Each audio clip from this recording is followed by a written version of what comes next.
que, bueno, en representación de la universidad o si quieres del área de responsabilidad social. Ya está, más sencillito, sencillito. Es que tú tienes un nombre de responsabilidad social. Sí. Francisco Amador. Sí. Francisco Amador. Vale. Se me voy a olvidar porque ya... Francisco Amador. Porque el Francisco lo perdí por el camino también.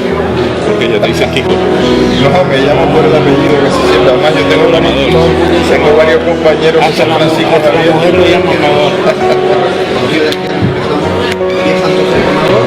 Sí, él me presenta. Buenas noches. Hola. Hola. No, es que apagamos. Se apagó así. Apagamos para que no moleste. No, molesta mucho. Sí, pero vamos a No, enseguida con todo. Buenas noches. Vamos a dar inicio a la quinta conferencia de este ciclo, donde vamos a tener como ponente al doctor Maceira. Espero, por la audiencia que tenemos hoy, que han sido unas conferencias fructíferas y que estamos llegando a la comunidad, cosa que nos alegra en alto grado. En primera instancia voy a presentar a don Francisco Amador, representante del área social de la Universidad de La Laguna, colaborador imprescindible de esta jornada. Y luego dará paso a don Benito Maceira, médico, nefrólogo, agricultor, hombre de mundo, quien nos dará la charla, la alimentación que nos mata. Con ustedes, Francisco Amador. Muy bien, muy buenas tardes a todas y a todos. Nada, simplemente seré muy breve. Básicamente les quería por un lado agradecer a la Gran Logia, a la organización de esta jornada, que han sido todo un éxito de asistencia hoy el último día, y la verdad que uno se siente muy feliz de ver tanta gente congregada por el tema que nos convoca, ¿no? Y pues básicamente felicitarles y agradecerles la colaboración. Este es un tema de primer orden, es un tema relevante, es un tema pertinente. Los ponentes de la jornada, creo que si han seguido todas las ponencias, pues han sido gente que ha traído información que está, digamos, en la frontera, que está, digamos, requiriendo la toma de decisiones.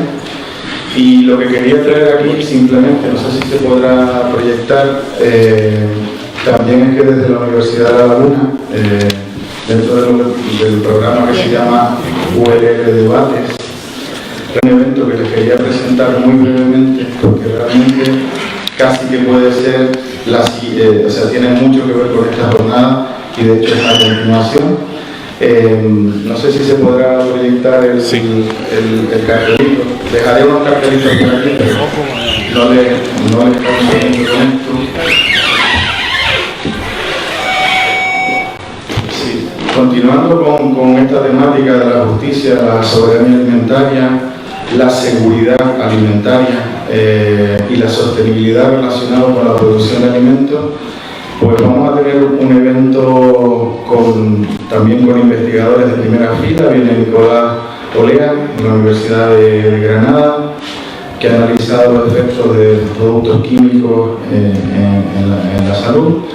Vamos a tener a Dolores Raigón, también catedrática, que ha estudiado también el impacto del consumo de productos ecológicos en la salud. Tenemos a Arturo Hardison, también catedrático de toxicología. Vamos a tener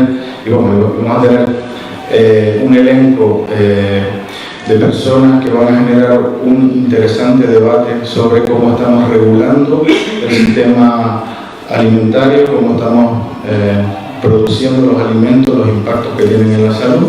Por lo tanto, como ven, continúa perfectamente con el hilo de discurso de esta jornada, y les invitamos el día 2 de mayo a venir. Además, previo a ese debate se estrena pues también un vídeo documental donde se ha entrevistado a distintos, además de investigadores, digamos, actores que tienen que ver con toda esta temática, y se pone en escena a través de la danza pues una combinación de vídeo, danza, documental, que un poco nos lleva, nos pone en situación de lo urgente, de lo relevante de este debate, y por eso a continuación de ese estreno, de esa videodanza, digamos, pues va a tener lugar ese documental en el que creo que vamos a seguir no solo reflexionando, sino espero que sea un espacio que invite realmente a la toma de decisiones, a la creación de espacios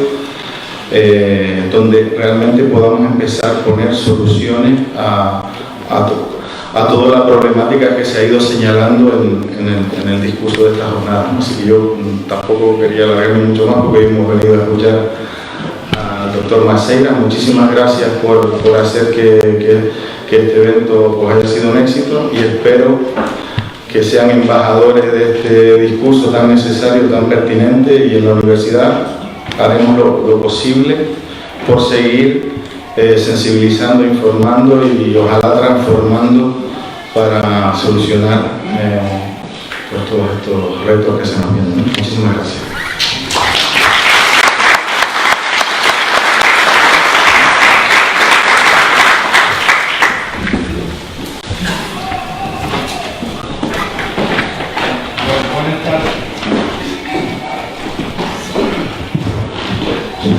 Buenas tardes a todos. Lo primero es decir que soy un hombre desinquieto, que soy incapaz de estar sentado en la tribuna toda la charla, así que me voy a mover continuamente. Agradecer a la Gran Logia de Canarias, a la Universidad de La Laguna, por haber armado esta jornada, un resultado extraordinario. Felicitar a la Universidad de La Laguna por ese respaldo y a la Gran Logia de Canarias por seguir una trayectoria, yo creo que cada vez mejor, de apertura, de transparencia y de servicio a la sociedad y a la humanidad. Y por supuesto agradecerle a todos ustedes que estén aquí acompañándome, y por favor déjense comer un poco de lo poco, porque de lo que van a aprender aquí ustedes tienen que repetirlo como en internet, ¿no? Por lo menos a 5 o a 6 personas les tienen que contar este cuento.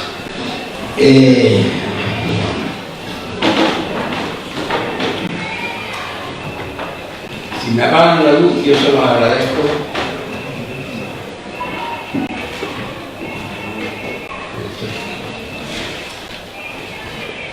La charla, en principio, se iba a llamar, a ver, esto se ha puesto al final. Sí, esto me muevo, me veo.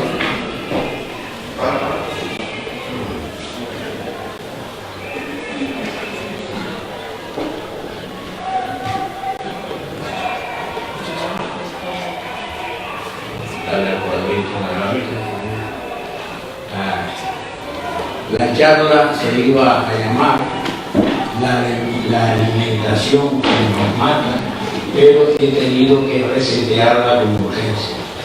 Y la culpa la tiene la doctora Rosa Gloria Suárez, que me la ha pisado totalmente. Es decir, yo al final digo, ¿y ahora qué hago? He estado 2 días en pijama, haciendo para la charla. Entonces, en el fondo se lo agradezco, porque en realidad ya tengo otra charla, ¿verdad? para mis predicaciones. Y yo creo que lo que voy a hablar, ella ha hablado de una manera magistral sobre los árboles, la enfermedad de los árboles, por qué están enfermos los árboles, que somos todos nosotros, y el planeta. Y yo les voy a hablar entonces con una visión holística, una visión general del bosque.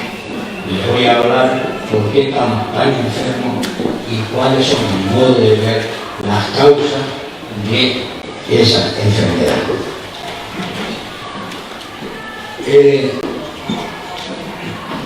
Lo primero que tengo que transmitirles es la respuesta a la pregunta que hace un chico como yo en un sitio como este. Yo soy nefrólogo, yo estoy dedicado me dediqué toda la vida a los enfermos renales, a la diálisis, al trasplante, y resulta que ahora me encuentro predicándole a ustedes unas buenas nuevas, una visión de por qué los canarios somos de los más bichados de España seguro y de los más bichados de Europa. Y para eso no es que me haya entrado un ataque de narcisismo, sino que les tengo que contar un trocito de mi vida profesional. Nada de personal, no se preocupen, no se preocupen. Yo llegué como jefe de servicio de nefrología en el hospital universitario en el año 77.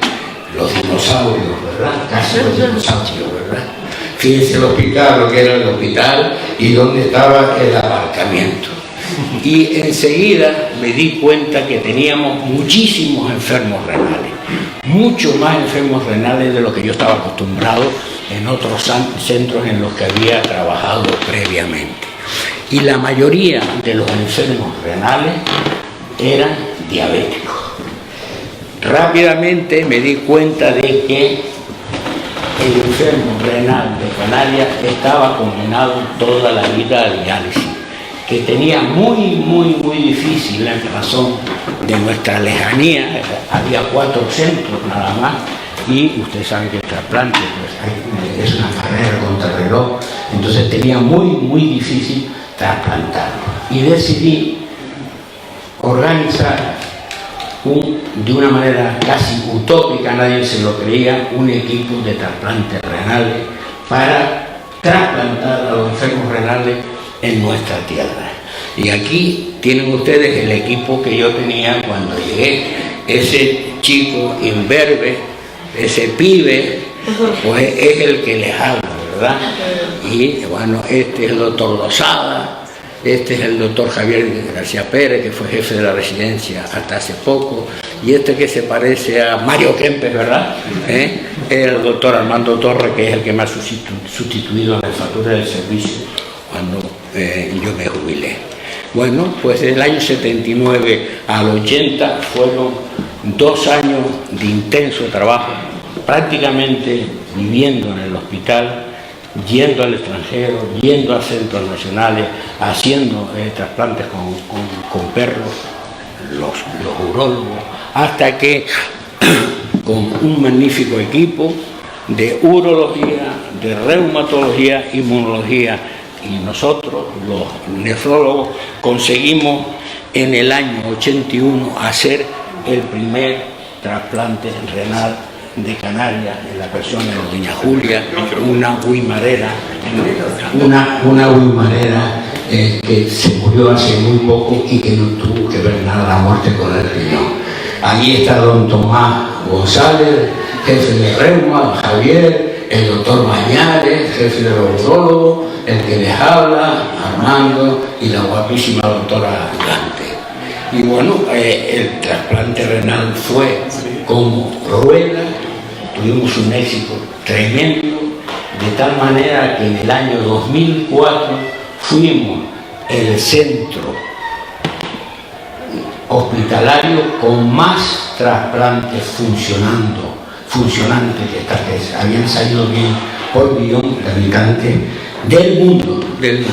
Estos son estadísticas del registro de trasplantes americanos, donde ustedes ven que estamos en primer lugar.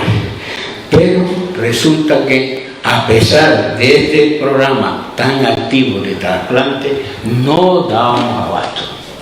Hacíamos más y más trasplantes y cada vez teníamos necesidad de trasplantar y trasplantar más. En esos años empezaron a llegar las estadísticas. Y aparte de ser los más nefrópatas, es decir, los que teníamos más enfermos renales, resulta que éramos los más gordos, que éramos los más diabéticos, que éramos los más infartados del corazón, que éramos los que teníamos las grasas en sangre más altas, los que teníamos la tensión más alta y lo más complicado de todos arriba. La sensación que teníamos era angustiosa.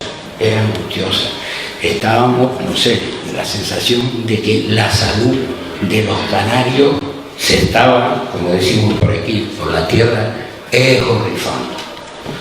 De tal manera que Canarias sufría la mayor tasa española y una de las mayores europeas de todas estas enfermedades, que son las enfermedades cardiovasculares, las enfermedades crónicas no infecciosas, no transmisibles, pero que la importancia era tremenda porque constituye la primera causa de mortalidad del mundo.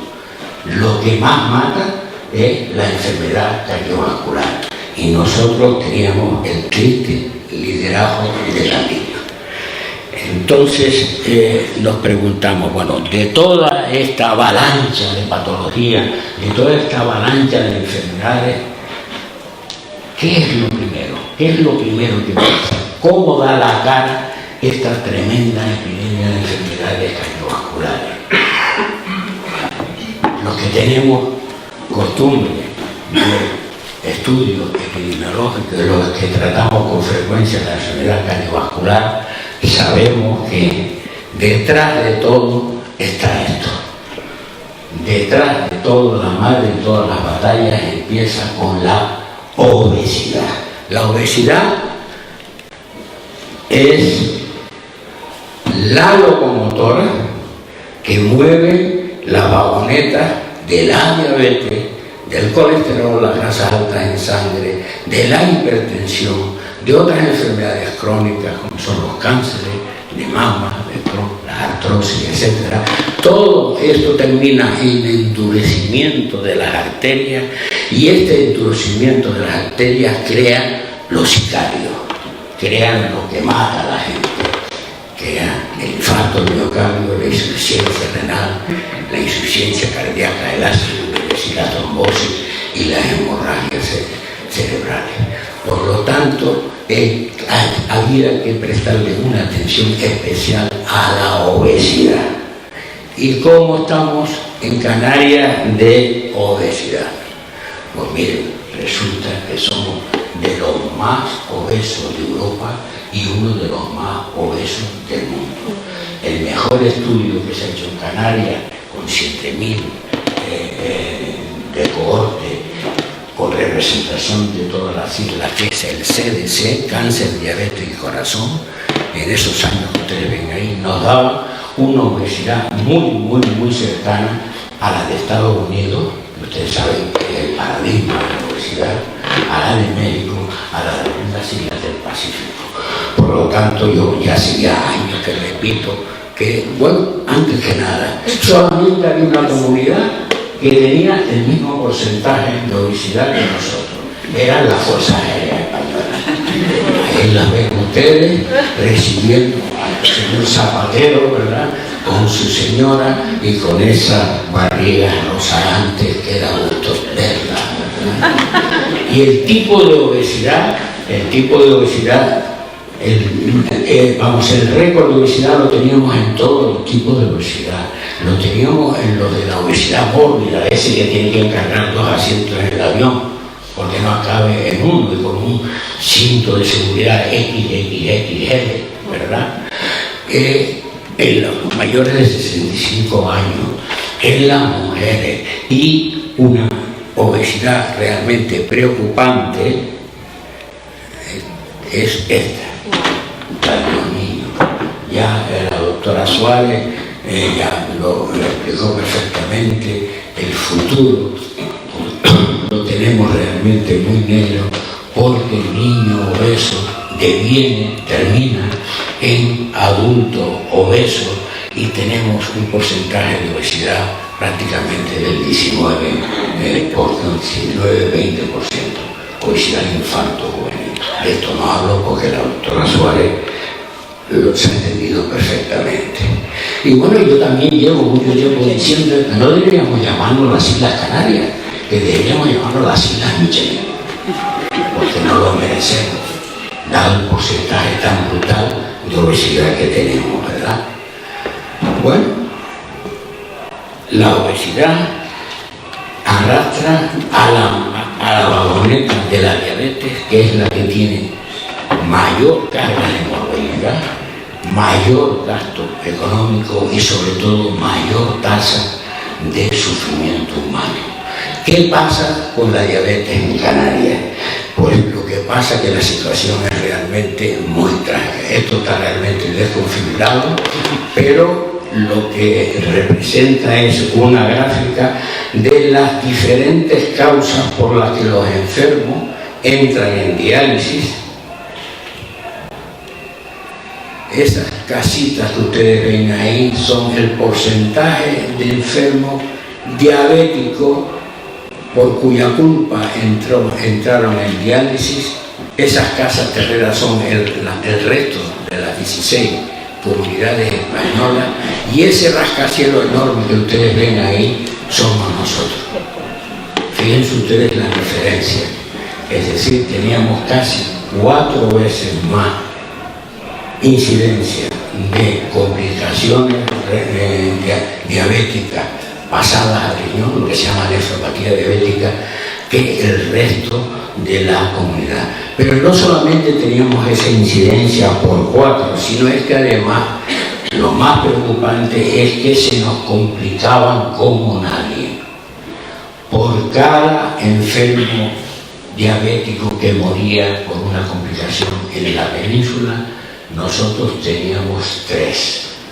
La mortalidad de la diabetes en Canarias era el triple de la nacional. Pero un dato realmente escandaloso, demandante de explicación tercermundista y realmente impresionante.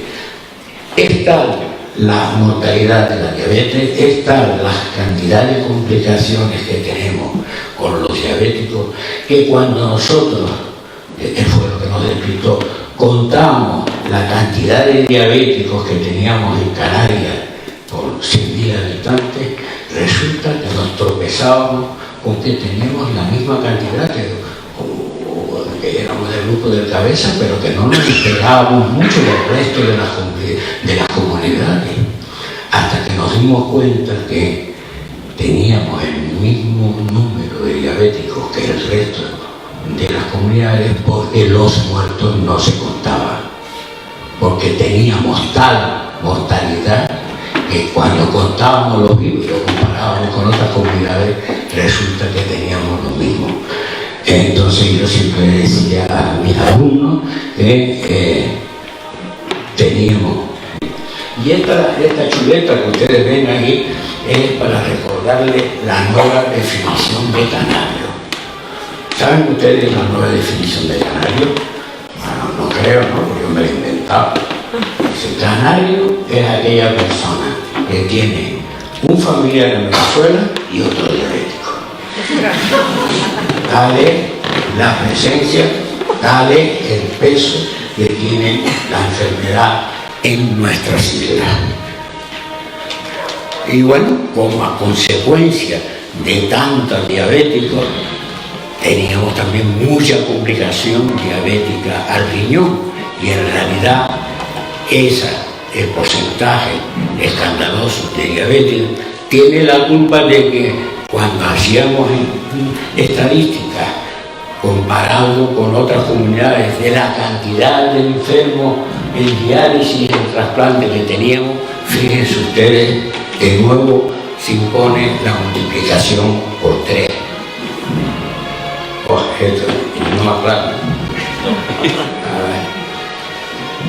Fíjense, Canarias, el triple de incidencia de enfermos renales que el resto de las comunidades. Y esto no tiene que ver nada con la charla, pero de vez en cuando a mí me gusta hacer una paradilla y dejar que descanse su cerebro, porque le estoy dando una información de tal densidad que cuesta procesarla, ¿verdad? Y esto es una pitera. Y es que resulta que yo colecciono grafitis de amor y de desamor, de todos los idiomas, en todos los países del mundo. Tengo ya 1500. Y siempre aprovecho esta charla para que ustedes colaboren para ver si consigo que les den el líder de grafiti. Y este es un graffiti muy original en una pintera perdón, del Barranco de Afur, que dice: no sé, amor, por qué sufro cuando te veo. Los dos amantes, M, ¿qué tal? Precioso, ¿verdad? Precioso, romántico, donde lo haga, ¿verdad? Y ahí tienen mi correo, para que cuando ustedes encuentren cualquier graffiti de cualquier naturaleza, en cualquier sitio, sea de amor o de desamor, me lo manden, para ver si conseguimos el récord entre todos. ¿Por qué tenemos esa carga de enfermedad cardiovascular tan brutal en la cima? Cuando se analiza una carga de enfermedad, siempre hay, digamos, dos opciones. O esa enfermedad es, dejamos que pase el paso, no sé. No he cogido la marcha,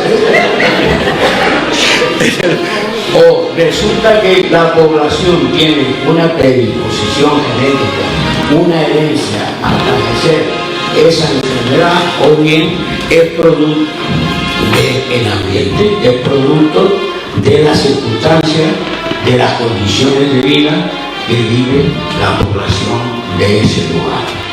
Entonces, tomándonos en serio con el ánimo del grano, ¿por qué demonios teníamos tanta patología?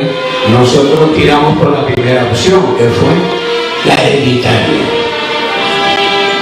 Los guanches nos habrán transmitido, pensamos, alguna predisposición a esta diabetes, a que se nos complique la diabetes. Entonces nos pusimos de acuerdo con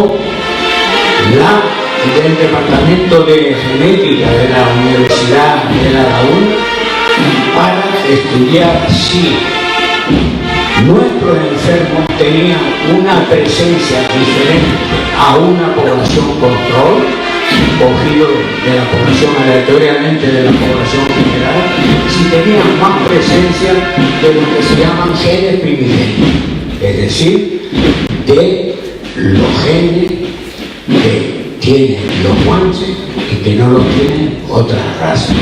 Entonces, bueno, cogimos a nuestros enfermos, primero fuimos al museo, sacamos un trozo de encía de los guanches, analizamos el genoma, analizamos el ADN, sobre todo mitocondrial, que es el que transmiten las madres, y hicimos después el estudio de nuestros enfermos y de la población general. Bueno, pues resulta que no hubo diferencia en la presencia de estos genes primigenios, lo que nos permite, con prudencia, corregir que los pobrecitos guanches no tienen la culpa de nada, que no parece que no hayan pasado la bicha, ¿verdad? Entonces es ambiental, si no es genético, es ambiental. Depende de las condiciones de vida que vivimos en Canarias, depende de todas las circunstancias que nos rodean.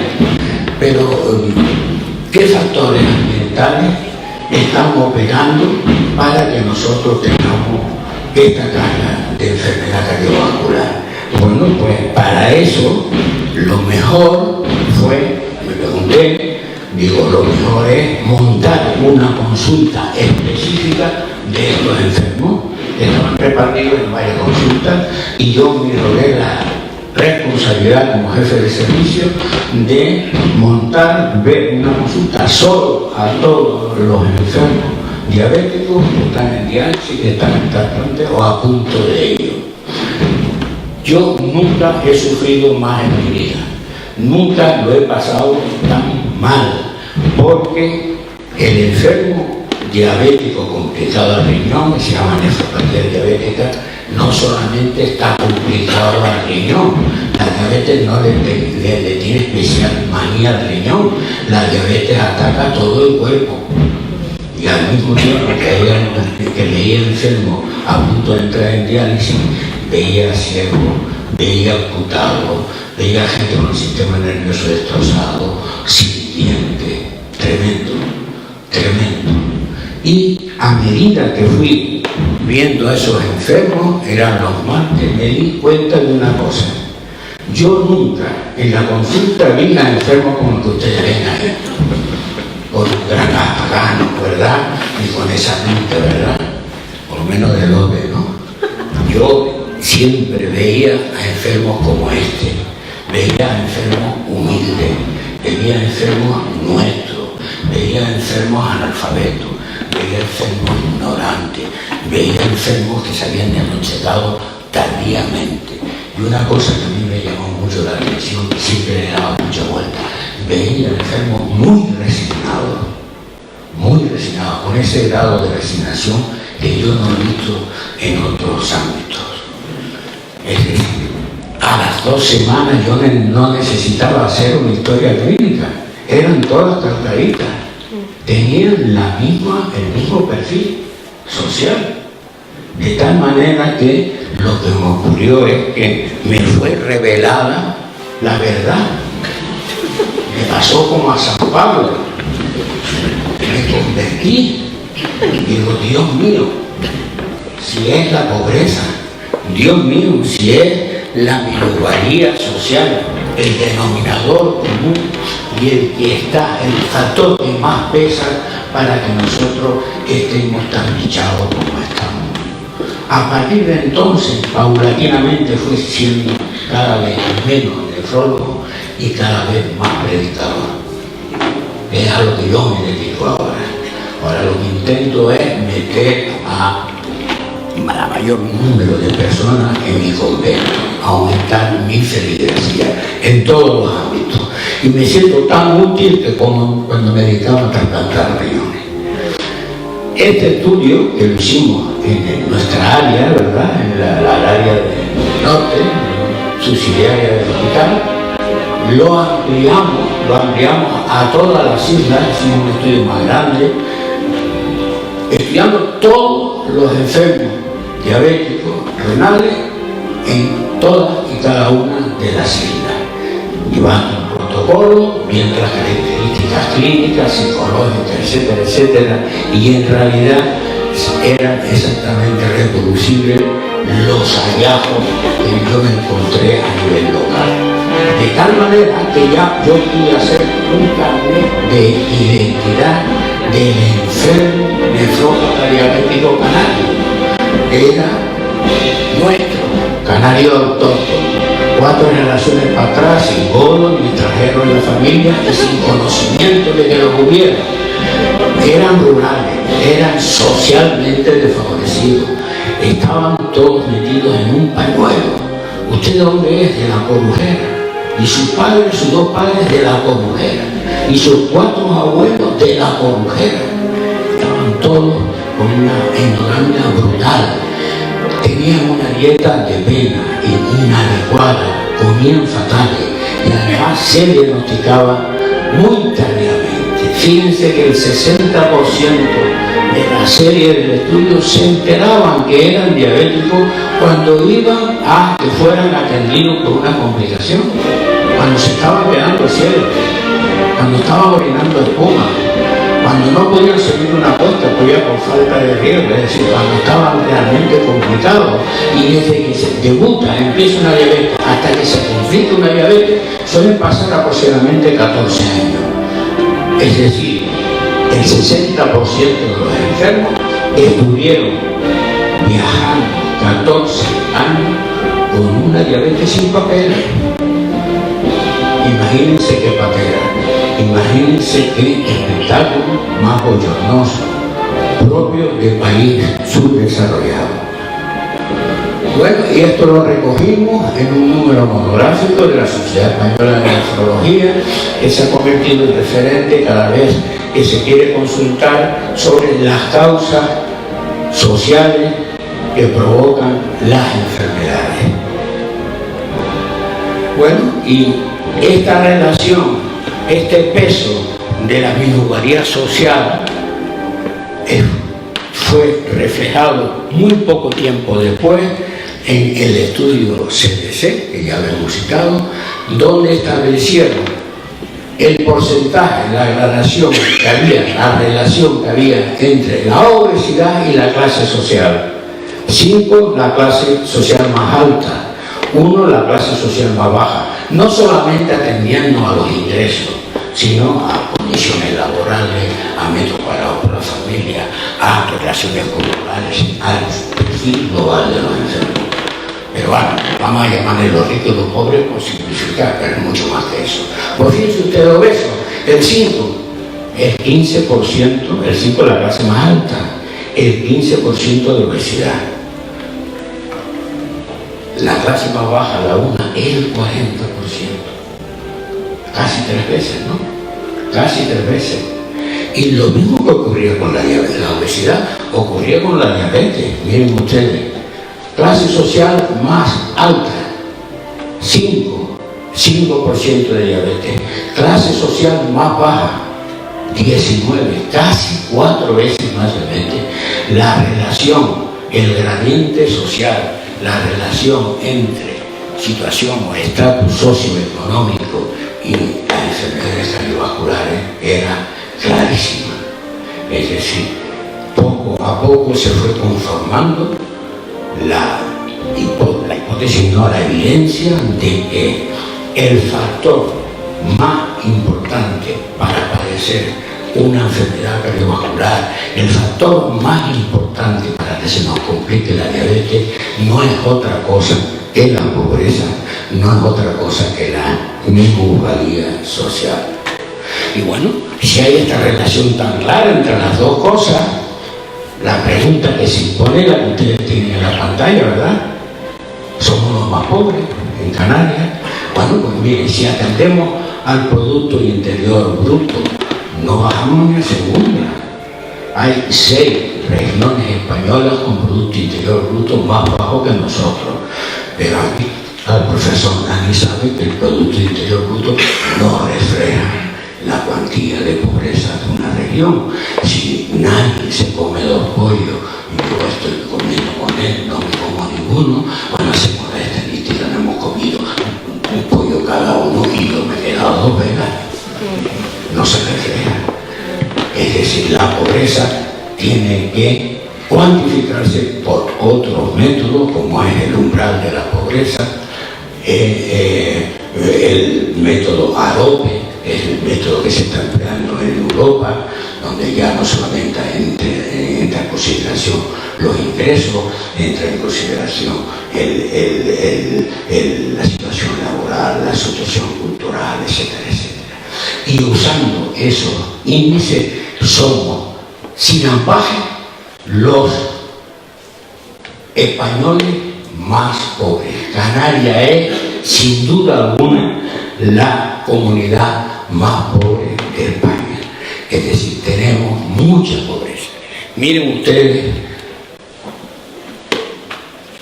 cómo nos llevamos la bomba, la sorpresa en el año 17, cuando el Instituto o la Red Europea de Pobreza y Exclusión Social publicó en toda Europa los índices de pobreza y exclusión social de sus regiones. Y resulta que los canarios teníamos casi la mitad de la población.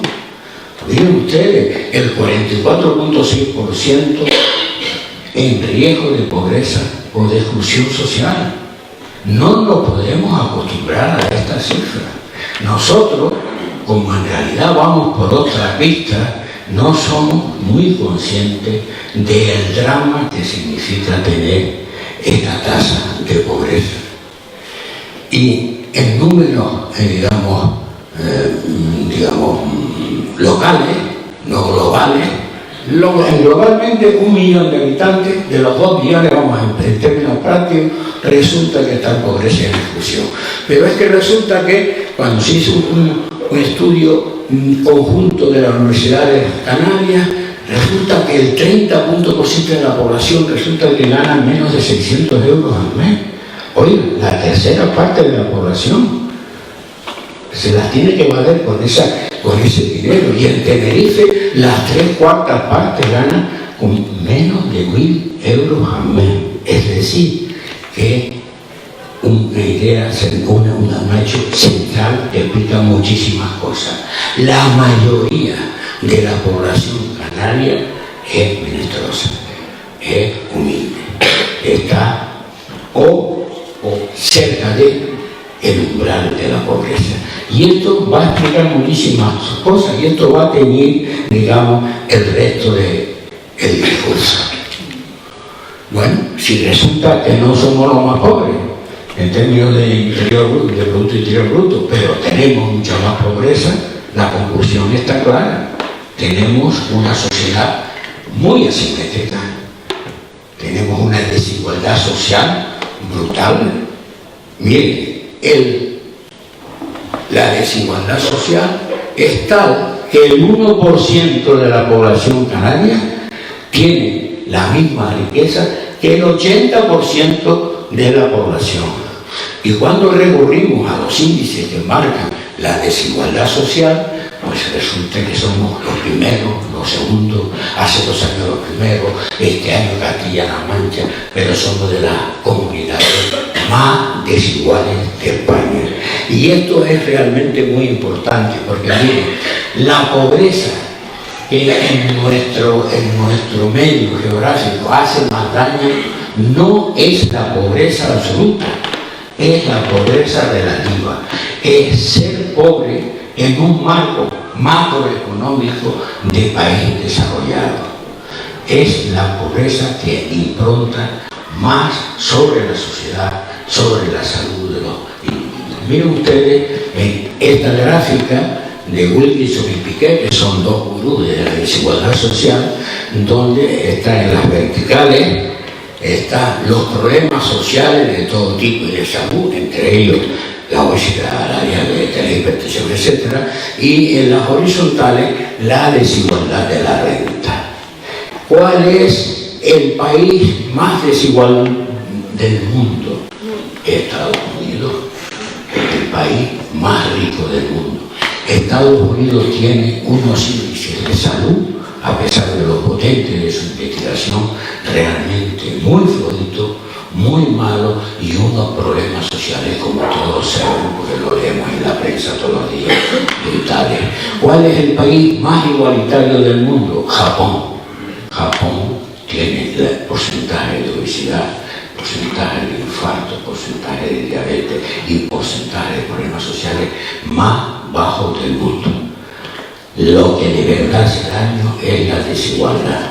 Miren ustedes, un indio de Kerala, de un estado sur de la India, realmente muy pobre, pero con un reparto de la pobreza bastante igualitario, tiene mayor esperanza de vida, tiene menor carga de enfermedad que un negro de Harlem, de un barrio pobre del país más rico del mundo. Es la desigualdad social clave, y ustedes saben que la desigualdad social va que escarba. España es el tercer país más desigual de Europa, y en Canarias cada año aumenta el índice de desigualdad. Cada vez tenemos una sociedad más asimétrica. Empezamos a contar las piezas del rompecabezas que nos van a conformar por qué los canarios somos los más gordos y somos los que tenemos más enfermedades cardiovasculares. Pero bueno, hasta ahora hemos hablado de Canarias, pero ¿es un problema canario? Exclusivamente tenemos nosotros la exclusiva, ni mucho menos. Es un problema mundial. La obesidad, la diabetes y el resto de las enfermedades cardiovasculares están asolando el planeta. Es la peste del siglo XXI. Su crecimiento, fíjense ustedes, es exponencial, pero no solamente en los países desarrollados, sino también en los países en vía de desarrollo. Ya vamos por 12.000 millones de obesos en el mundo. Hay ya más obesos que hambrientos, mucho más obesos que hambrientos. Y lo mismo ocurre con la diabetes. Miren, Cuando un país engorda, una comunidad engorda, a los muy pocos años empiezan a aparecer diabéticos como hongos. Es la locomotora, lo recuerdo, que tira de la vagoneta más importante, que es la diabetes.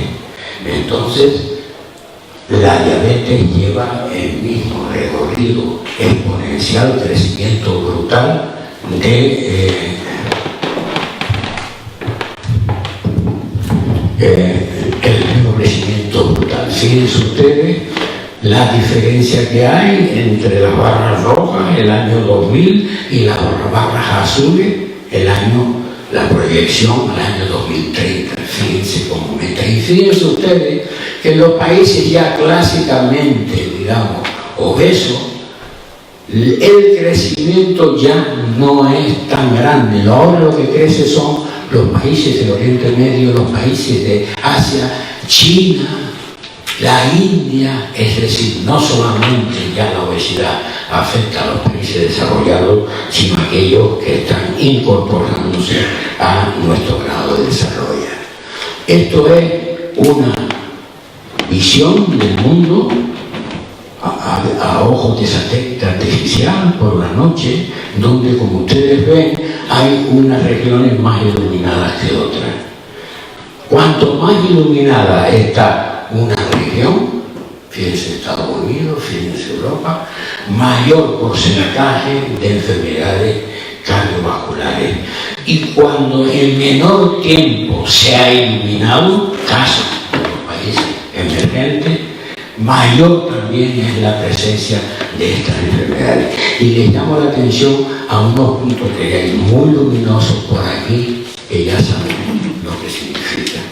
Es decir, hay un gradiente claro, hay una presencia de enfermedades cardiovasculares condicionadas no genéticamente, sino por las condiciones de vida que nos ha impuesto el sistema que nos gobierna, el sistema que manda en el mundo, que no es otro que el capitalismo neoliberal, a partir sobre todo de los años 80, el capitalismo salvaje neoliberal.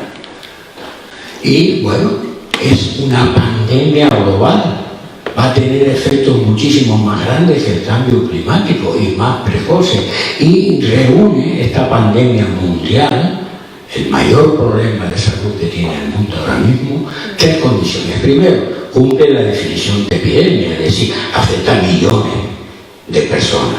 Segundo, es claramente ambiental, no es genérico, porque al grado de progresión que va, pues yo qué sé, tendría que ser como si vivieran millones de marcianos gordos y diabéticos que copularan con las humanas, ¿no? Para transmitirnos esas enfermedades, imposible, ¿no?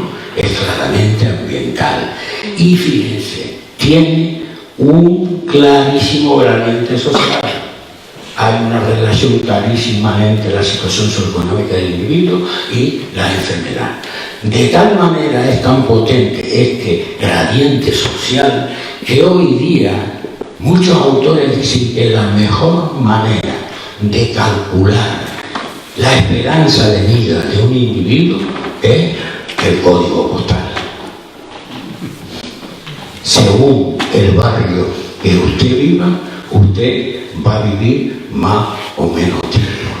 Hay un estudio famoso, el metro de Londres, que a medida que el metro se aleja de Westminster, hacia central llega lejos a Camden Town, por cada estación se pierde 1 año y medio de esperanza de vida. De tal manera que entre el barrio, vamos a llamar más rico, Westminster, y el barrio periférico, el Arrabal, hay una friolera de 16 años de diferencia de la calidad de la esperanza de vida. Y bueno, a mí me ha llamado tanto la atención cuando la verdad me fue revelada, ¿verdad? Porque yo dije, Dios mío, no, yo nunca oí esto. No lo oí ni en la Facultad de Medicina, no lo oí en la asignatura de Medicina Preventiva. Nunca he oído hablar a los colegios de médicos de eso. En la clínica diaria práctica nunca, por lo menos yo, y creo que los demás compañeros, que los colaboradores, los que están aquí, teníamos en cuenta de esa manera la importancia tan vital que tenía el estatus socioeconómico en la génesis de las enfermedades. Entonces, ¿por qué? ¿Por qué? ¿Por qué ocurrió eso? ¿Por qué no nos habíamos enterado? ¿Por qué fue un descubrimiento? Pues miren ustedes, porque está prohibido. Está prohibido. ¿Y por qué está prohibido? Pues miren ustedes, está prohibido por este señor, por el gran hermano, el gran controlador, Mr. GP, Mr. Gran Depredador, porque lo que hace es depredar el planeta, depredar nuestra salud, depredar nuestro ambiente. El gran depredador, el gran hermano, impone la humildad, impone la ley del silencio, porque hablar de pobreza como causa de enfermedades es políticamente incorrecto, es revolucionario, es, yo diría, casi un pecado en el pensamiento médico oficial, el que tiene en la cabeza el gran hermano. La pobreza es un factor de riesgo no modificable. No lo toquen, porque si lo toquen me fastidian el negocio, porque entonces tengo la obligación de mejorar ese factor de riesgo. Al fin y al cabo siempre ha habido pobres. Vamos a dejarlo estar, vamos a dejarlo así. Y eso, esa ley de silencio se ha transmitido a todas las instituciones, a todos los gobiernos. Hay una manta de silencio que hace que sea una sorpresa cuando contratamos el poder patogénico de causa que tiene la pobreza. Y miren ustedes si es potente el gran hermano, si influye el gran hermano, que hasta la Organización Mundial de la Salud es víctima de esa ley del silencio. Rara vez la Organización Mundial de la Salud, en sus programas preventivos, que ustedes ven ahí, todas las políticas de transporte, de ejercicio, información, educación, absolutamente necesarias, pero no se cita la situación, la pobreza, no se cita el factor más importante de la génesis, del origen de la enfermedad. Y esto, que con estar ya claro, resulta que se remata, pues hace muy poco, en marzo del 17, donde se hace un estudio que afecta a 1,7 millones de personas, donde se estudian el estatus socioeconómico y todos los factores, se compara con todos los factores de riesgo que tiene que rodean a una población. Y resulta que llega a la conclusión que la pobreza, primero, muy cerca también, el sedentarismo, son los principales determinantes de enfermedad y de muerte prematura en el mundo. Y bueno, aquí hay otro grafiti, ¿verdad? Este está en el mollito del poder, pero este está claro que es un despechado, ¿no? Dice Nuria, que está clarísima. La calabaza que le habrá dado es la Nuria al elemento, ¿verdad? Bueno, pues la pregunta que se impone, dado este gradiente social, esta relación tan clara entre pobreza y enfermedad, es ¿por qué engordan más las clases más humildes? ¿Por qué los pobres son más gordos, al contrario de lo que pasaba antes, ¿verdad? ¿Y por qué los gordos tienen más carga de enfermedad? Miren ustedes, hay pues 5 factores. Nosotros solamente vamos a detallar muy superficialmente, porque ya lo ha descrito perfectamente la doctora Suárez, la mala alimentación muy de pasada. El resto, aunque son importantes, por supuesto, no nos da tiempo a comentarlo, pero fíjense cómo la mayoría son derivados de un estatus bajo, el sedentarismo, porque ya no se va a la arriba. Ahora en Canarias lo que se va al hotel con la manguera a regar sin quemar media caloría. y a tragar. Y además tienen coche. Y van a todos sitios en coche. La educación, la falta de educación, la falta de cultura de ejercicio, el estrés social son más privativos de las clases menesterosa. Las clases menesterosas son las mayores víctimas de esa transición del paso de la alimentación natural, de cercanía, a la comida procesada, la comida transformada, la comida tratada, en fin, la comida que está en las líneas de los supermercados. ¿Qué es la comida procesada? Bueno, la comida procesada ya no es un alimento, es un producto. Es un producto que resulta de la transformación física, química, de la adición de sustancias naturales, azúcar, sal y grasa y artificiales, saborizantes, colorizantes, odorizantes, etcétera, etcétera, que produce un cambio tal en las características organoléctricas, es decir, en la naturaleza del alimento, que ya resulta que aquello no es un alimento. Ahora no comemos comida, ahora comemos PIC, producto industrial del consumo. Y resulta que el 70% de nuestra alimentación es comida procesada y que solamente el 30% de la población come comida natural, comida fresca, comida de cercanía, comida de temporada. Miren ustedes, en plan irónico, el plato de una comida procesada.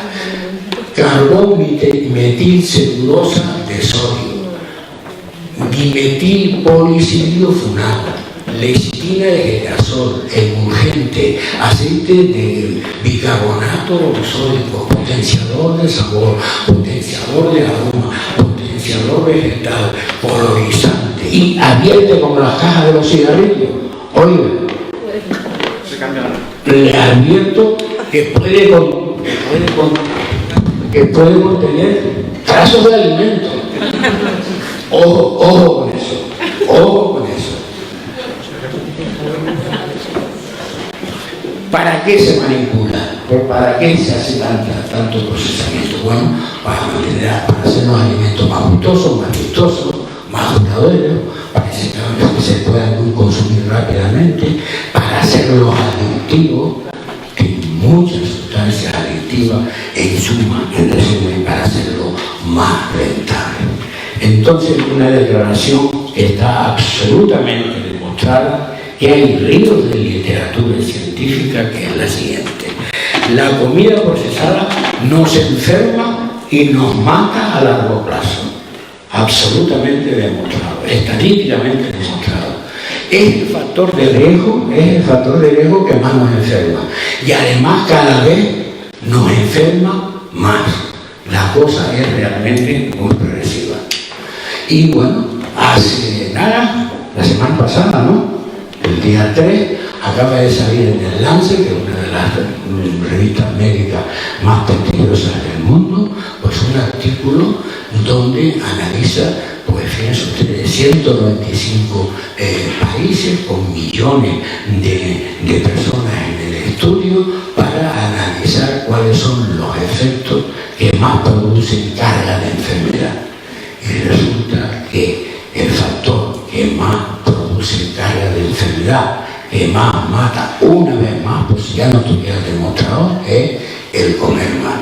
Mata más que fumar, mata más que el cáncer, mata más que el tabaco. Y yo me llevé una gran alegría, porque, oiga, en el año 2005 yo ya estaba predicando que la obesidad derivada de la mala alimentación mata en las islas el triple del tabaco y que además lo achacaba a la desigualdad social. Y me hacía la pregunta si se puede comer sano con 700 euros al mes. ¿Por qué es tan venenosa la comida procesada? ¿Por qué nos mata? ¿Por qué nos enferma de esa manera? Pues miren ustedes, básicamente, aparte de los aditivos, insecticidas, etcétera, etcétera, es porque tiene una barbaridad de azúcar añadida, tiene una barbaridad de grasas, y sobre todo grasas malas, malas, grasas saturadas y grasas trans, son las peores, que se le añade un hidrógeno para convertir las grasas vegetales en sólidas, almacenarlas, poderlas manejar, y además son baratísimas y una barbaridad de calorías y una barbaridad de sal. Y entonces, claro, con estas adiciones tan brutales, resulta que potencia, nos mata, porque acelera la obesidad, claro, es hipercalórica, tiene un montón de calorías, potencia la diabetes, potencia todo, por lo tanto las enfermedades cardiovasculares, ciertos tipos de cáncer, y está demostrado que es el causante del 21% de las muertes que se pueden evitar. Imagínense el veneno que estamos comiendo a diario.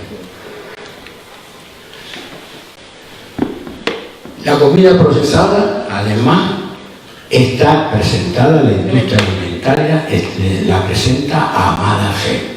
¿Por qué? Porque todas esas barbaridades de sal, azúcar, grasa, están en B. Se las han arreglado para que la gente no sepa que se lo está comiendo. ¿Y cómo lo hace? Pues miren ustedes, lo hacen haciendo trampa, jugando sucio, con etiquetado, haciendo una publicidad engañosa, ocultando el perfil nutricional.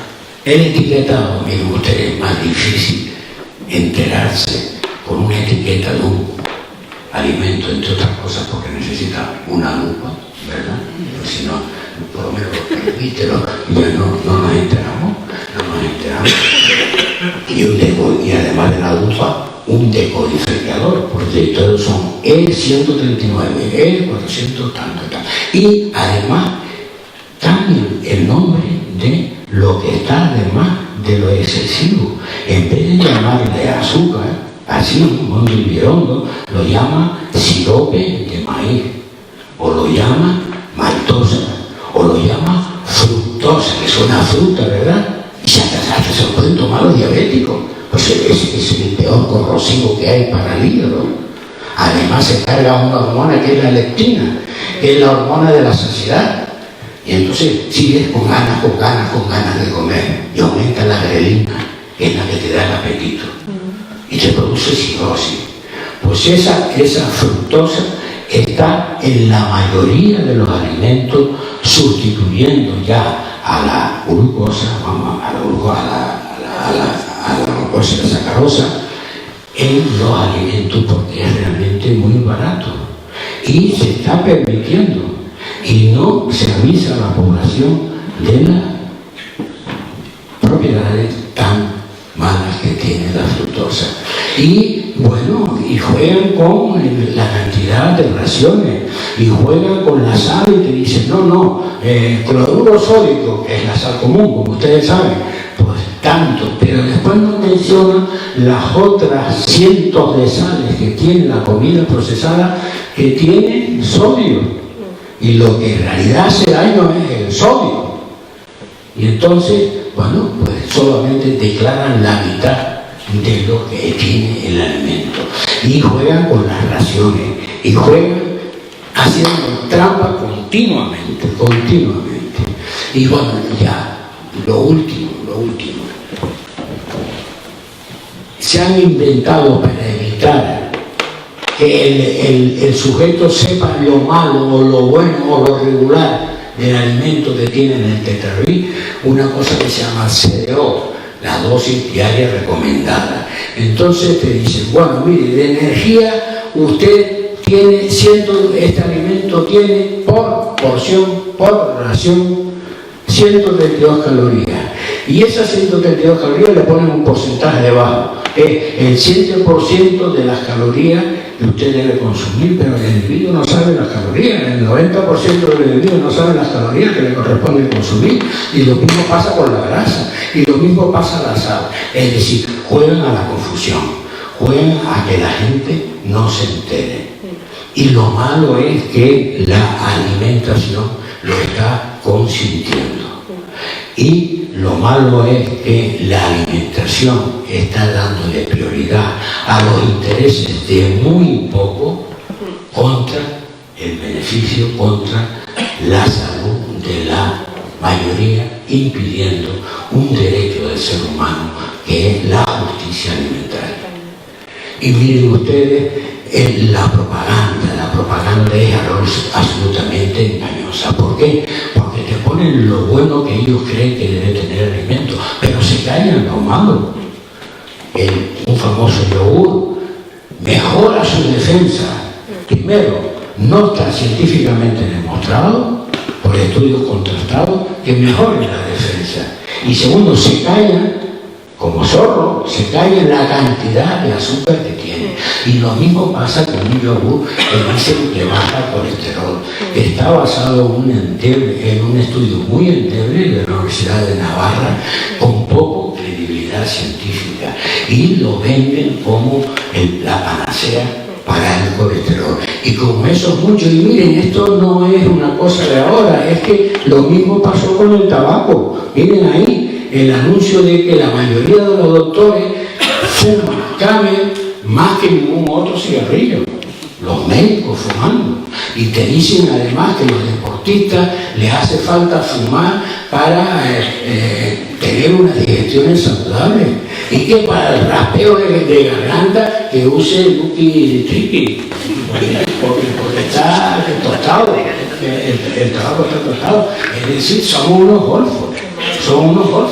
Entonces, lo malo es que la administración lo consiente. Y mire, lleva la Unión Europea 15 años intentando implantar el semáforo inglés. El semáforo inglés es una cosa muy sencilla. Te ponen en rojo los nutrientes que están pasados, que están excesivos, que son dañinos, que no están en proporciones saludables. En ámbar, los dudosos, ojos, tengan cuidado, y en verde los que están conforme a las recomendaciones diarias. Y eso te lo ponen en los cartones. Y entonces el individuo coge el tetra o lo que sea, el recipiente, y dice, mire, esto es realmente saludable, esto yo me lo como, pero yo estoy informado de que me estoy metiendo una de salud de grasa, o resulta que este me lo puedo tomar porque está perfectamente, digamos, dentro de los límites. O mire cómo hacen en Chile, más sencillo, alto en azúcar, alto en grasa, alto en sodio, alto en calorías, y se acabó. Y sabe uno lo que tiene entre manos. Pues no ha habido manera en 13 años que la Comunidad Europea apruebe el semáforo inglés. Los lobbies de la industria alimentaria lo tumban año por año. Y bueno, ¿y por qué nos empeñamos en comer tanta comida procesada? Pues mire usted, no nos empeñamos, es que no nos queda más remedio que comerla. Tenemos una de las cestas de las compras más caras del país. Los salarios, ya sabes, son muy bajos. Cuando hay salario. Y encima, como éramos pocos, parió la abuela. Porque yo nunca había oído nombrar que el consumismo engordara, que el consumismo enfermara. Y verán ustedes cómo la relación entre consumismo y obesidad, consumismo y enfermedad es clarísima.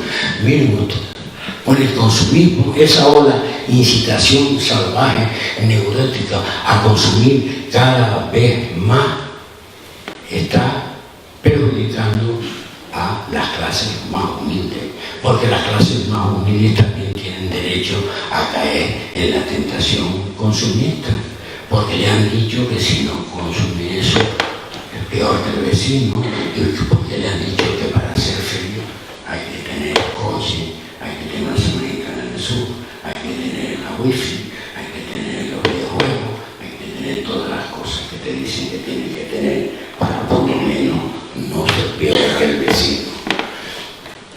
Esta incitación consumista tiene una anécdota: 4 de la mañana, corrigiendo exámenes, con la radio puesta, una cola tremenda desde un conocido al cuarto inglés hasta arriba, hasta los hotel de Atlante.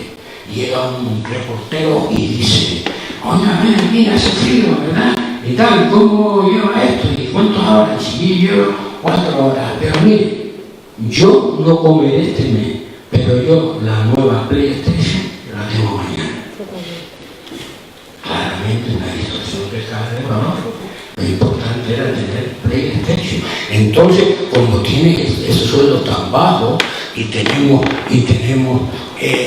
digamos, esa incitación consumista, ¿qué estamos haciendo? Estamos trastocando la escala de valores, estamos cambiando la comida sana por la PlayStation. Ni más ni menos. ¿Por qué? Porque lo que se come no se ve, pero el coche delante de la puerta se ve. Y Farda constituido tiene el último aparateo de videojuegos. Eso sí se ve. Y la gente que hace, come basura, come comida procesada, engorda, enferma, mata. Hay una relación clara entre el consumismo y la salud de la población. A ver. Bueno, por toda esta consideración nosotros creemos que el 70% de la población canaria no puede comer sano, de tal manera que el código de barra nos va a matar, claramente nos va a matar, lo acabamos de decir.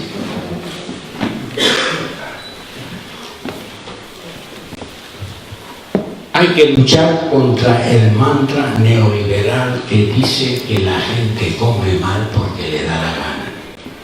Es una cuestión de elección individual, que no se cuida.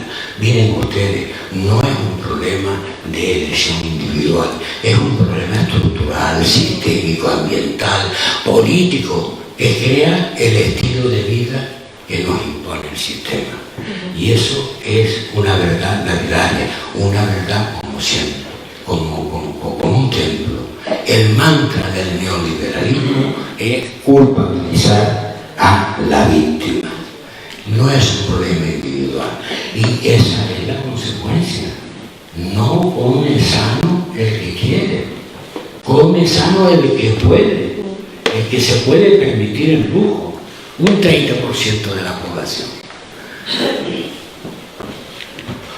Bueno, con todas estas piezas de rompecabezas, ¿cómo los canarios no vamos a crear baños, no?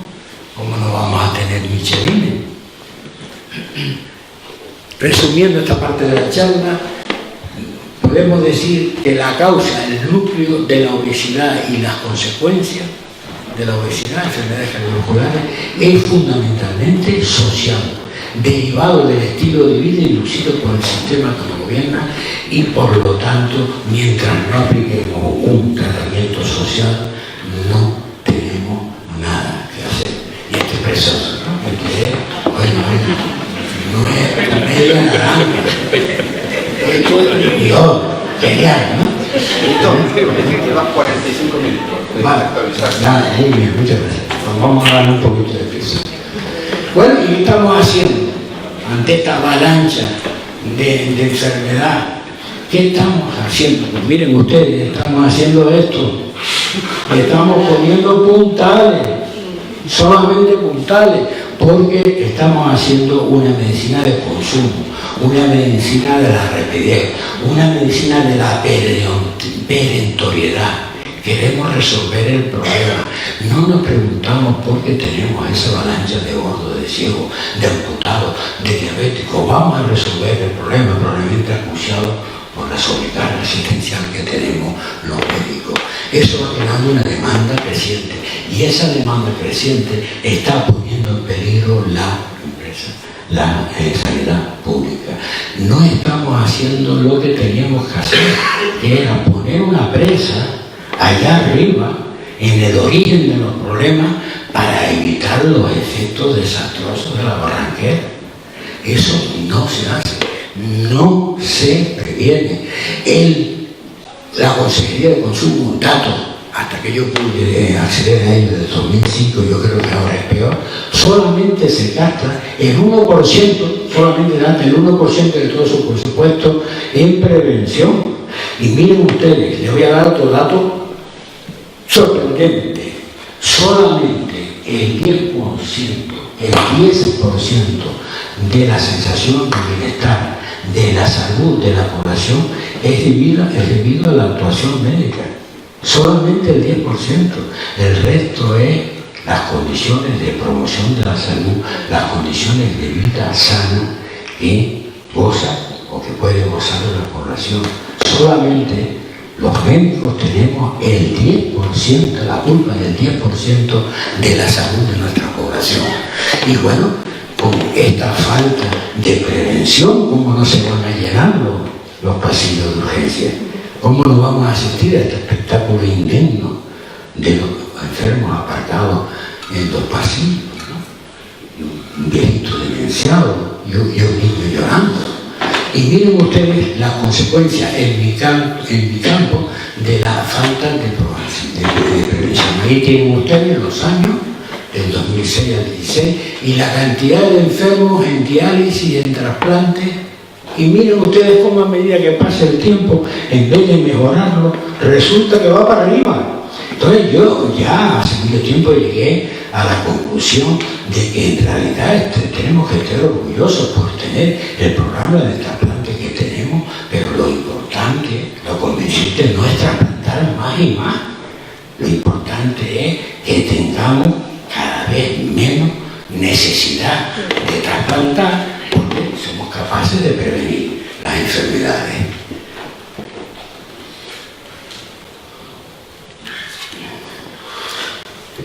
Y el problema de la falta de prevención es muy grave, porque es que resulta que todas las enfermedades cardiovasculares son fácilmente prevenibles. Y es que la prevención es barata y es eficaz.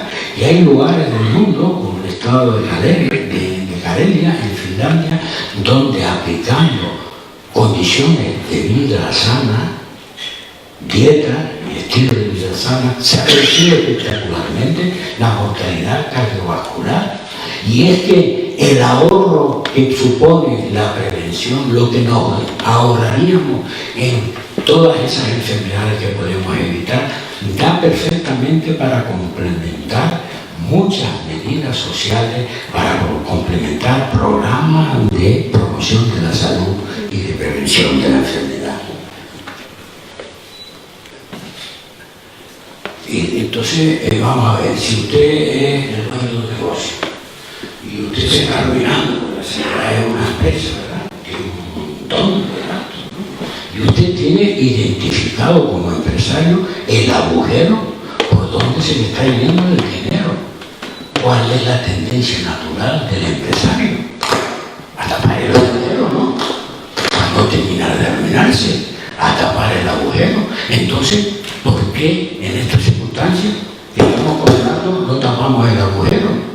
¿Por qué no prevenimos? Pues miren ustedes, no prevenimos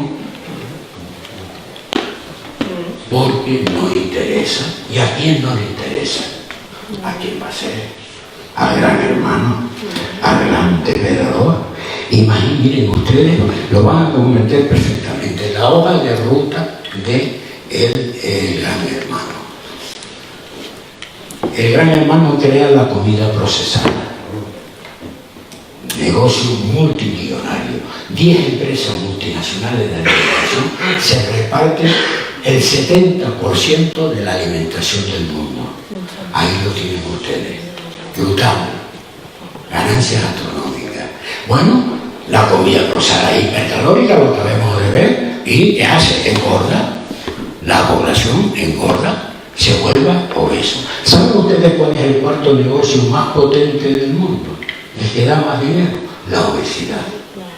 Después de la venta de armas, del petróleo, de la venta de obras de arte robadas y no sé qué más está la obesidad. Imagínense, talla XXL, cirugía bariátrica, bueno, todos los gaspanaceos que hay para la obesidad. Es un negocio brutal. En el mundo financiero, el kilo de grasa se cotiza con un kilo de oro, Es brutal, pero es que cuando la obesidad se nos complica y empieza la diabetes y otras enfermedades, entonces entra en juego otro gran negocio, otra gran morterada que coge el Gran Hermano, que es la farmacia. Cada vez más y más gasto de medicamentos, las patentes cada vez más y más caras, se medicaliza la sociedad, se inventan enfermedades para fomentar el consumo de medicamentos, y cuando la cosa se agrava más, empiezan ya todos los dispositivos, empiezan los stents, empiezan los marcapasos, empiezan las fístulas de diálisis, empiezan las prótesis de esto, empiezan las prótesis de lo otro, empiezan las resonancias magnéticas, empiezan los escáneres, empiezan el PET, y además se fomentan y no ponen demasiado control a ver si está bien o no está bien indicado. Pasan las indicaciones de uso tecnológico, pasan, y por supuesto empiezan los trasplantes renales y empieza la diálisis, es decir, hasta que nos morimos no están explotando, y cuando nos morimos resulta que también nos sacan la tajada, porque la caja de un gordo vale muchísimo más caro que la caja de una persona normalita. Una persona normalita. Yo a esto le llamo la exportación porcina de la población. Ya sabemos del cochino, ¿no? Hasta los andares, ¿no? Pues lo mismo hacen con nosotros. Nos explotan de arriba abajo mientras vivimos. Y entonces la pregunta es, ¿cómo el Gran Hermano va a ver con buenos ojos la prevención? Lo que nos gilipollas, ¿no? No se va a hacer dejar aquí, ¿no? Con el negocio tan brutal que tiene en manteniendo a los bichados. Entonces, claro, lo que hace es prohibir terminantemente la prevención. La prevención en este mundo que vivimos está absolutamente prohibida. Y esta es preciosa. Este está en un poste de la Plaza del Príncipe. Fíjese la impaciencia del amante, ¿no? Te espero, amigo mío, vente ya. Bambolé, qué bonito, ¿no? Esto es una de mis joyas. ¿Cómo la arreglamos? Miren ustedes, lo arreglamos con esto. No hay otra manera de arreglarlo, la arreglamos con la revolución ciudadana, la arreglamos con la participación activa de la ciudadanía. ¿Por qué? Porque estamos solos. Estamos solos. Resulta que la política es hoy en día una, ¿cómo se llama? Una de estas tiendas que son, las tiendas que son de una marca, y una franquicia del Gran Hermano. Los políticos, es tal el grado de abducción, de secuestro de los políticos por parte del Gran Hermano, que prácticamente están anestesiados. Ya no tienen a la persona como el centro de atención, no tienen al servicio del ciudadano como lo más importante, que para eso están. Se dedican a otras cosas. No existe política de prevención, no protestan. Cuando se enteraron que la mitad de los canarios eran pobres, cogieron y tuvieron que hacerlo, porque si no, fíjense, cogieron y hicieron un pleno monográfico sobre la pobreza, y la conclusión que llegaron era que había que cambiar el método productivo, y punto. Hasta ahora, no hacen nada. Entonces estamos solos, estamos desvalidos. Nosotros tenemos que hacer los agentes del cambio. Si no lo hacemos nosotros, no hay manera de que esto se solucione.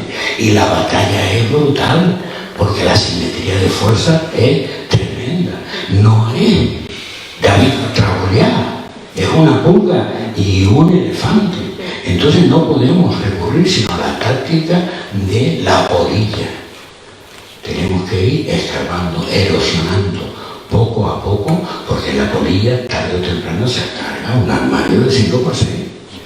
Pero lleva su tiempo,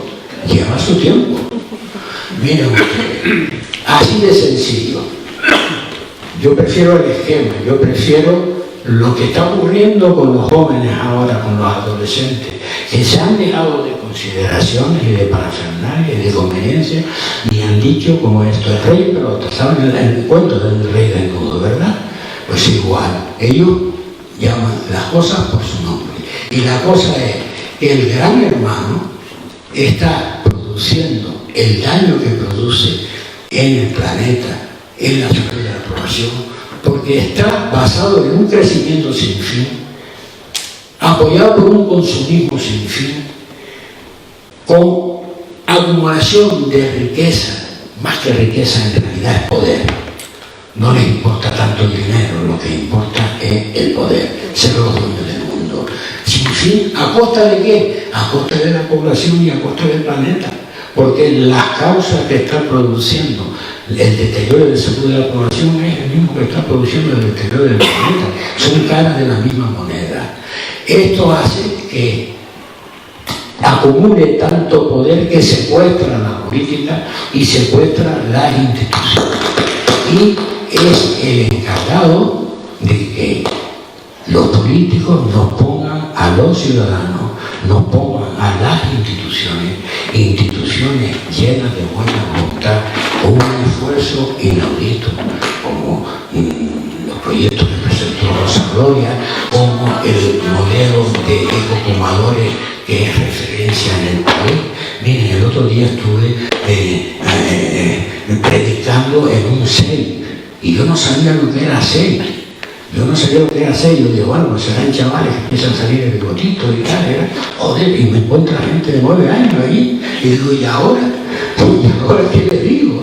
Y ahora, pero ¿saben? A medida que fui interactuando con ellos, preguntándoles, me di cuenta que tenían un poder de información, de comida sana brutal, tanto así que después me hicieron una entrevista de radio, una radio que tiene montadillos ellos y tal, y las preguntas tenían un sentido tremendo. Digo, mira, pues estos pibes están pero empollados, ¿yo qué hago aquí? Y después me entero que era uno de los 6 que tenían ecocomedores. Eso es el camino de la educación. ¿Por qué? Porque se acostumbran al gusto del alimento sano. El gusto de los chiquillos está pervertido, no les gusta el potaje. Y además, como son los reyes de la casa, tarde o temprano terminan contagiando a los padres. Y los padres hacen un esfuerzo por no desilusionarlo y al final terminan ganando toda la familia. Una manchita de aceite en la lucha, ¿verdad? Y bueno, no tengo tiempo a desarrollar el último artículo sobre la sindemia. En realidad es el mismo artículo, el mismo revista Lance, donde te dice que en realidad tanto la obesidad como el hambre y la desnutrición como el cambio climático son caras de la misma moneda. Es lo mismo y tienen determinantes comunes, determinantes sociales y económicos, y es como un movie, están equilibrados, está tremendamente interrelacionados, son fuerzas sinérgicas, como ese bonito movie de Campbell, ¿no? de Calder, perdón, ¿no? Es lo que llaman la sindemia, es decir, la sinergia de las epidemias. Entonces, ante la sinergia de las epidemias tenemos que tener sinergia ciudadana. Entonces, todos esos ejércitos contestatarios que hay en el mundo, por una parte defendiendo el planeta, por otra parte defendiendo la agricultura local sana, por otra parte asociado a los derechos de los enfermos de Asperger, de los enfermos renales, de los todos tenemos que hacer una sinergia, porque en el fondo el enemigo es común, el que está aguantando el movie es el gran hermano. Entonces todas las soluciones tenemos que hacerlas coincidentes, convergentes para tratar este problema. Y miren ustedes, en lugar de ese trayecto hacia abajo que hemos visto, es decir, gran hermano, secuestro de la política y techo de cristal, nos deja hacer un poco, pero hasta cierto punto, porque en cuanto nos pasemos y pongamos en peligro los intereses del gran hermano, tocan la Biblia y nos meten otra vez en el campo, hay que hacerlo al revés. Hay que hacer una concienciación secuencial de abajo arriba, ascendente y progresiva, pero con paciencia de pescador. Tenemos que empezar por uno mismo, por la persona. Tenemos que concienciarnos cada uno, tenemos que ser agentes de cambio, y además después hay que pasar al barrio, y después del barrio hay que pasar a la ciudad, a la nación y al mundo, y vamos creando una confluencia de todos esos ejércitos ciudadanos reivindicativos. Y cuando tengamos la suficiente masa crítica, es decir, cuando se establezca un estado de opinión fuerte, entonces el político, que está muy atento a lo que piensa la gente, porque quiere seguir en el poder, dirá: oye, que no estamos jugando la supervivencia. Entonces, oye, vamos a negociar con el gran hermano. Y entonces se van a atrever a cortar las cadenas que lo atan el gran hermano, a liberar la política, a sacarlo de la campana de cristal. Y entonces ya lo siguiente con partidos políticos que ahora son en realidad representantes de la voluntad de los ciudadanos, entonces es cuando hay que asaltar la Bastilla. Y entonces es cuando hay que ir a por el fin del paradigma. Y entonces es cuando hay que resetear el mundo. Porque el mundo hay que resetearlo. El mundo no puede seguir así. Yo tengo la sensación que vivimos tiempos terminales, que algo va a pasar, que esta situación no se puede mantener durante mucho tiempo.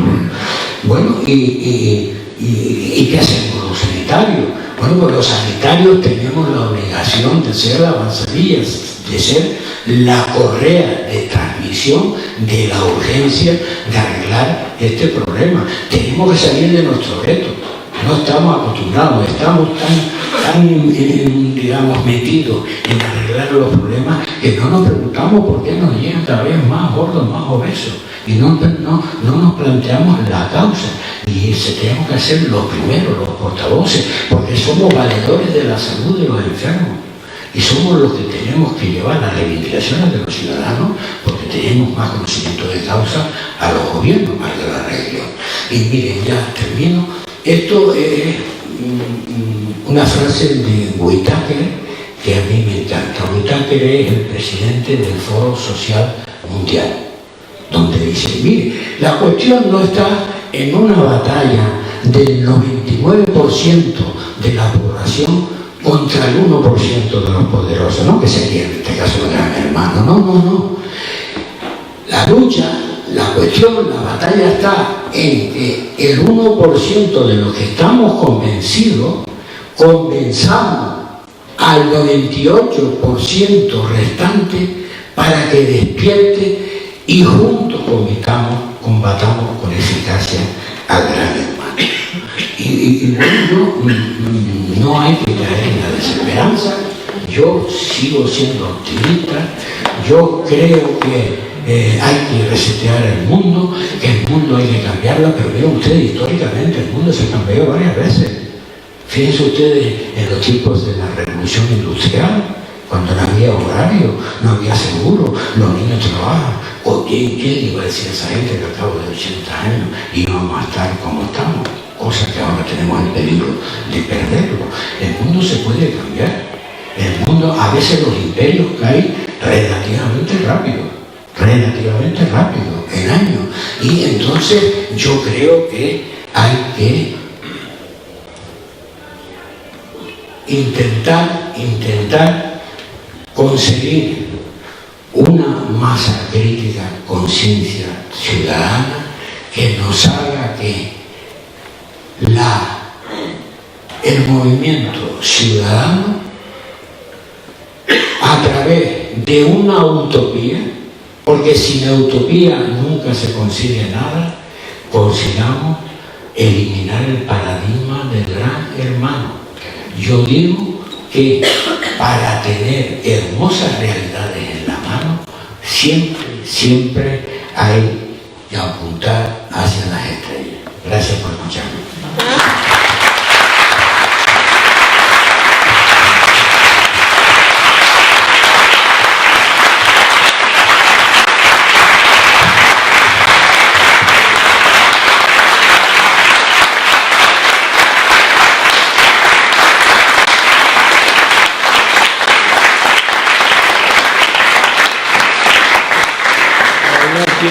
El tiempo del debate, no sé, Carlos, ¿cómo? Poquito tiempo porque Poquito tiempo, porque soy un tragón. Lo siento. Está bien empleado. de 5 palabras. Toma. Gracias.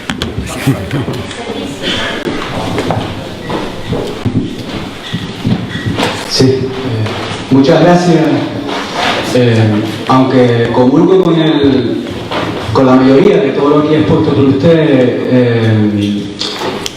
le voy a pedir que me deje ser aquí un hereje de su feligresía, porque centrando la cuestión en lo que viene a ser la obesidad, no me resulta del todo coherente que usted tenga cierto sobrepeso.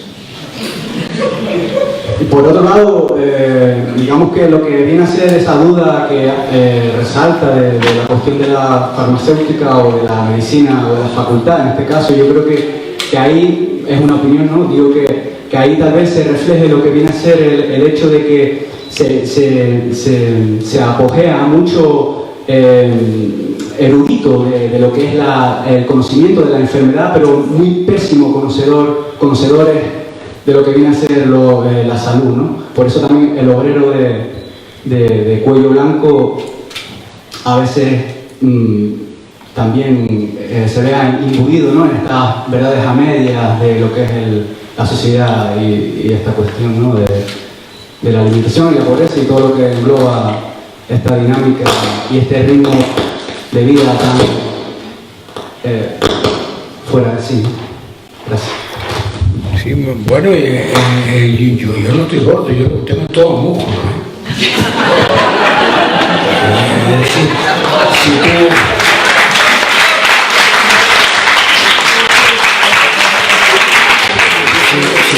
si tú me mides la masa muscular, soy de granito.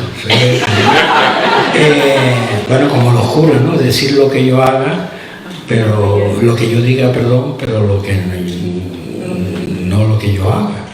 Y esto no desvirtúa en absoluto el discurso. Todas las mañanas me levanto con el propósito de perder 3 kilos. Y así llevo varios años. La segunda cuestión, yo estoy de acuerdo, pero no lo he entendido realmente muy bien lo que me has querido decir. No sé exactamente lo que me has querido decir. Si me lo sintetiza en un momentito, ¿cómo es eso del cuello blanco? Tal, no lo cogí. No lo cogí.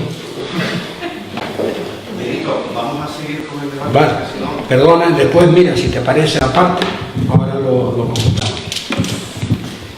Buenas noches, muchas gracias por la charla, ha sido, ¿no?, muy interesante. Los determinantes sociales de la salud, ¿no?, como principal tesis. Lo primero, algo que me choca mucho, estamos acostumbrados a ver el edificio del hospital, por donde usted empezaba, y no sé si 1000, 2000 trasplantes como un gran logro, cuando realmente, si no inferimos lo que tenemos que inferir de su charla, es un gran fracaso.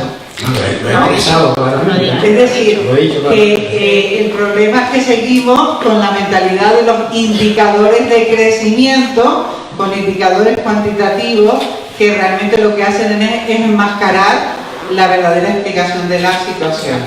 Y luego, bueno, un segundo aspecto con, diríamos, las cuestiones prácticas. No simplemente hay que decirle a la gente que evite pisar en la medida de lo posible un supermercado, acercarse a unas de esas maquinitas que, por ejemplo, en la universidad no tenemos en todas las facultades. Es decir, pautas que vayan a realmente mostrar el carácter venenoso, dañino de todos esos productos que cuentan con ese aparato de propaganda brutal. No tenemos que empezar a ser como mucho más directos, es decir, evite usted pisar, vaya usted al mercadillo, hagamos cooperativas de consumo para contactar directamente con los productores y así evitar, por ejemplo, la vulnerabilidad alimentaria porque estamos importando los alimentos.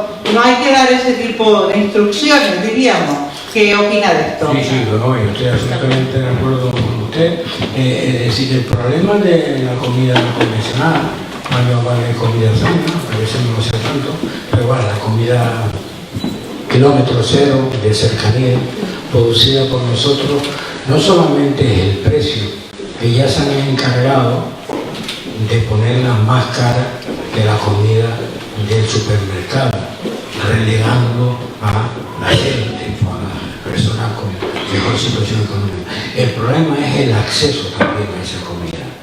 Resulta que tienes un supermercado en cada esquina, pero ya no tienes la ventita que te venda la comida convencional, la frutería, la fruta, las verduras, sino que tienes que ir a San Juan, a Tacoronte, al mercado de la Matanza, y eso no es casual, eso no está en absoluto fomentado, eso es ponerle palo al engranaje para empujarnos a seguir comiendo comida procesada, ¿no?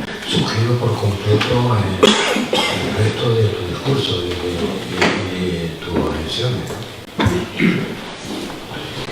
Sí. Buenas tardes. En primer lugar, felicitarle por la profesionalidad, la brillantez, la claridad y lo pedagógico en la forma de transmitir mucho conocimiento a un nivel que lo entendamos todos. Eso no es fácil de hacer. La segunda cuestión, felicitarle a la doctora que le obligó a derivar la charla a otro sitio, porque creo que tiene algo de mérito indirecto en el contenido. Y dicho eso, a mí no me hizo gracia, pero bueno. Sí, pero creo que hemos salido beneficiados todos. Dicho eso, hay tres cosas que me llamarían la atención y por ser breve. Una, si diciendo lo que dice puede salir a la calle sin guardaespaldas. Dos,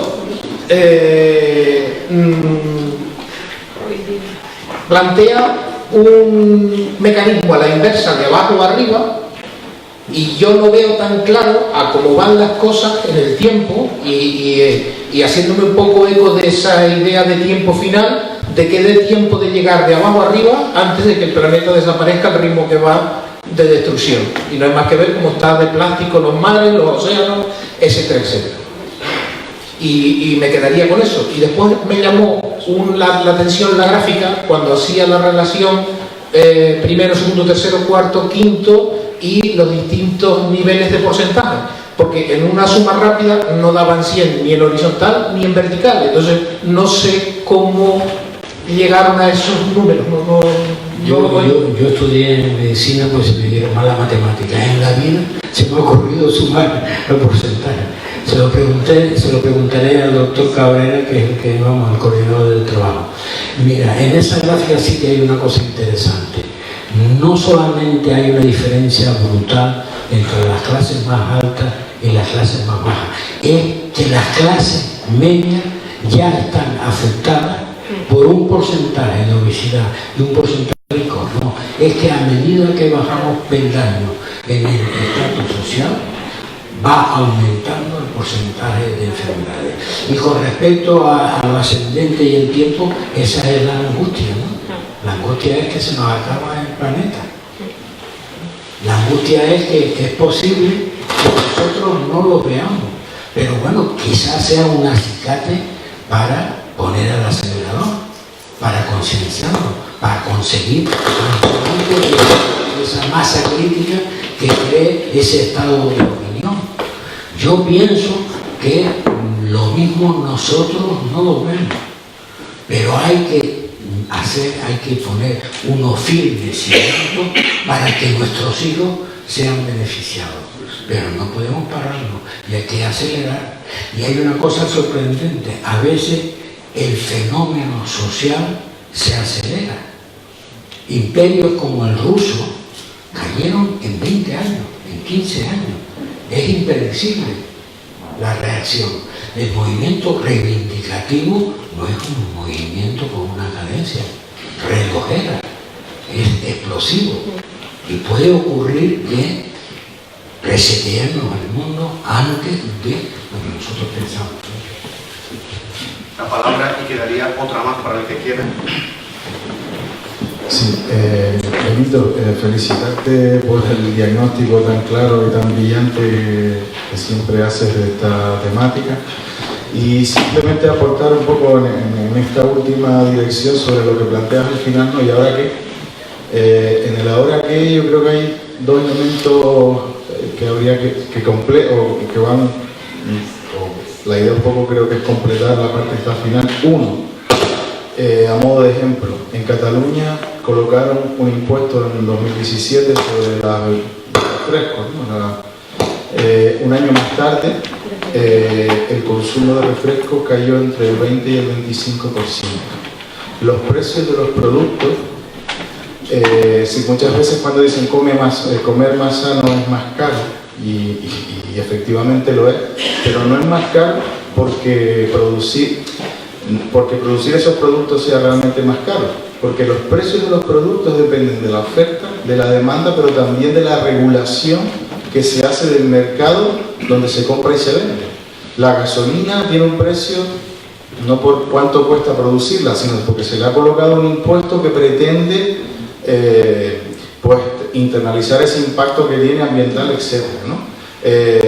La educación, tenemos educación pública porque se ha puesto una subvención que pretende potenciar la educación pública porque tiene beneficios no solo para la persona que se educa, sino también para la sociedad. ¿Qué pasa con los productos, con los alimentos? Con el tabaco, otro ejemplo.